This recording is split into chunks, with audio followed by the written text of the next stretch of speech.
When I first got the job at VSRP, the local midnight radio station, I thought I had hit the jackpot. Just play some records, humor a few callers, and get paid.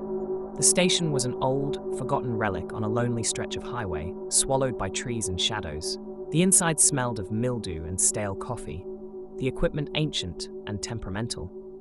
Carl, the man who hired me, handed me a list of rules. His fingers twitched, his eyes darting nervously. Follow these exactly. No exceptions. I laughed, but Carl didn't. His face hardened. I'm serious. The rules were strange. Play a jazz record at exactly 3:06 a.m. It must be jazz. Never answer calls from line 7. If there is knocking, check the security camera. If no one's there, don't open the door. Do not play the same song twice. If you hear static from the mic when it's off, turn off all lights and wait.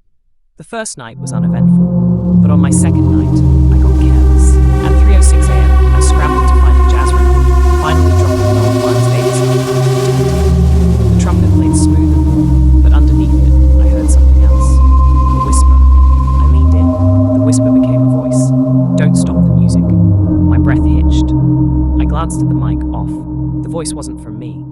I yanked the needle. Silence. Then, the phone rang. Line 7. The shrill ringing cut through the air. I backed away, my stomach twisting.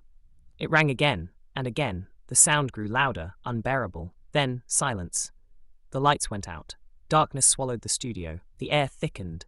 Then, knocking. Faint at first, then pounding.